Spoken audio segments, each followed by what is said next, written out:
ഷാർജയിൽ മരിച്ച അതുല്യയുടെ പോസ്റ്റ്മോർട്ടം നടത്തുമെന്ന് അച്ഛൻ രാജശേഖരൻ പിള്ള. മകൾ സ്വന്തം മനസ്സാലെ ജീവനൊടുക്കില്ല. ഭർത്താവ് സതീഷ് നടത്തിയ ആസൂത്രിതമായ കൊലപാതകമാണിത്. അന്വേഷണത്തിലൂടെ സത്യം പുറത്തുകൊണ്ടുവരണമെന്നും രാജശേഖരൻ പിള്ള പറഞ്ഞു. ഉറപ്പാണ് എനിക്ക്. എൻ്റെ മോള് എൻ്റെ കൊച്ചുമകളോട് അവളുടെ മകളോട് അത്ര സ്നേഹമായിരുന്നു. അത് മാത്രമല്ല ഇപ്പോഴും ഇത്രയൊക്കെ പീഡനങ്ങൾ സഹിച്ചിട്ടും വീണ്ടും ഇപ്പോൾ ഒരു ജോലിക്ക് കയറാനുള്ള ശ്രമത്തിലായിരുന്നു. സന്തോഷവതിയായിരിക്കുന്നു. എങ്ങനെ ചെയ്യാൻ കഴിയും എന്നെനിക്ക് അവിശ്വസനീയം. എനിക്ക് വിശ്വസിക്കാൻ വയ്യ. അതിൽ സതീഷ് എന്ന് പറയുന്ന എൻ്റെ മകളുടെ ഭർത്താവ് അവനൊരു വെൽ പ്ലാനായിട്ടൊരു കൊലപാതകം നടത്തിയത് പോലെ എനിക്ക് തോന്നുന്നു. കാരണം ഒരു ദയയും അവൻ എൻ്റെ മകൾക്ക് കൊടുത്തിട്ടില്ല.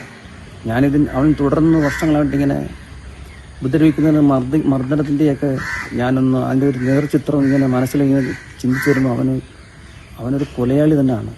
വളരെ സിസ്റ്റമാറ്റിക്കായിട്ട് അവളെ കൊന്നതെന്നാണ് എൻ്റെ വിശ്വാസം. കുറേശ്ശെ അത് പടിപടിയായി അവൻ ചെയ്ത് പൂർത്തിയാക്കിയെന്നാണ് എൻ്റെ വിശ്വാസം.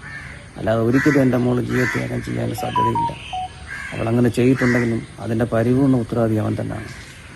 അവനത് പടിപടിയായിട്ട് ചെയ്ത് വളരെ തന്ത്രശാലിയായ ഒരു കൊലപാതകയാണ്. അവന് വേണ്ടുന്ന ശിക്ഷ, ഇന്ത്യൻ ശിക്ഷാ നിയമത്തിൻ്റെ ശിക്ഷ അവന് വാങ്ങിക്കൊടുക്കണമെന്നാണ് എനിക്ക് ഇക്കാര്യത്തിൽ പറയാനുള്ളത്.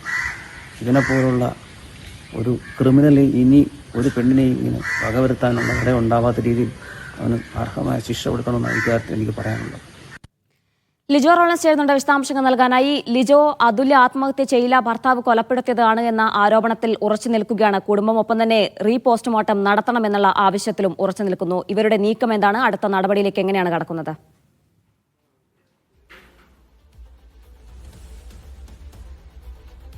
ഈ മാസം 19-ാം തീയതിയാണ് ഷാർജയിലെ താമസ സ്ഥലത്ത് അതുല്യെ മരിച്ച നിലയിൽ കണ്ടെത്തിയത്. ആ സമയത്ത് തന്നെ കുടുംബം ദുരൂഹത ആരോപിച്ചിരുന്നു. കാരണം ഭർത്താവ് നിരന്തരം മർദ്ദിക്കുന്ന ദൃശ്യങ്ങളും മറ്റുമൊക്കെ തന്നെ കുടുംബത്തിന് അതുല്യ അയച്ചു കൊടുത്തിട്ടുണ്ടായിരുന്നു. ഇതിന്റെ അടിസ്ഥാനത്തിലായിരുന്നു വിശദമായ ഒരു പരിശോധനയും അന്വേഷണമൊക്കെ കുടുംബം ആവശ്യപ്പെട്ടിരുന്നത്. ഷാർജയിൽ സഹോദരി നൽകിയ പരാതിയിലായിരുന്നു കഴിഞ്ഞ ദിവസം ഫോറൻസിക് പരിശോധനാ ഫലം പുറത്തു വന്നിരുന്നു. അത് ആത്മഹത്യ എന്നുള്ളതാണ് ആ ഫോറൻസിക് പരിശോധനാ ഫലത്തിൽ വന്നിരിക്കുന്നത്. അതിന് പിന്നാലെ വീട്ടിലേക്ക് മൃതദേഹം എത്തിക്കാനുള്ള നടപടികൾ വളരെ ത്തിൽ തന്നെ നടത്തുകയും ചെയ്തു. നാളെയോ മറ്റന്നാളോ മൃതദേഹം എത്തിക്കും.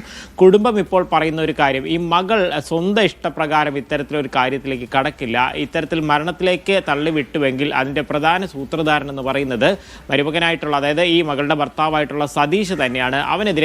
അയാൾക്കെതിരെ കൃത്യമായ അന്വേഷണം വേണമെന്നുള്ളൊരു കാര്യമാണ് അച്ഛൻ ഇപ്പോൾ ആവശ്യപ്പെടുകയും ചെയ്തിരിക്കുന്നത്. മാത്രവുമല്ല, ഇത് ഈ ദൃശ്യങ്ങളുടെ കൂടെ അടിസ്ഥാനത്തിൽ ഇത്തരത്തിൽ അയാൾക്കെതിരെ കൂടുതൽ കേസുകൾ എടുക്കണം എന്ന് പറയുന്നു. ഷാർജയിൽ ഒരുപക്ഷെ അത് നടന്നില്ല എന്നുണ്ടെങ്കിൽ കേരളത്തിൽ നിലവിൽ നടന്നുകൊണ്ടിരിക്കുന്ന തെക്കുംഭാഗം പോലീസ് നിലവിൽ രജിസ്റ്റർ ചെയ്തിട്ടുള്ള കേസുമായി ബന്ധപ്പെട്ട അന്വേഷണത്തോട് പൂർണ്ണമായി സഹകരിക്കും. മാത്രമല്ല, മൃതദേഹം നാട്ടിലെത്തിച്ചു കഴിഞ്ഞാൽ പോസ്റ്റ്മോർട്ടം നടത്തണം എന്നുള്ളൊരു ആവശ്യം കൂടെ കുടുംബം മുന്നോട്ട് വയ്ക്കുകയാണ്. കാരണം കേരളത്തിലെ അന്വേഷണവുമായി മുന്നോട്ട് പോകണമെന്നുണ്ടെങ്കിൽ കൃത്യമായി കൂടുതൽ വിവരങ്ങൾ ശേഖരിക്കേണ്ടിയിരിക്കുന്നു.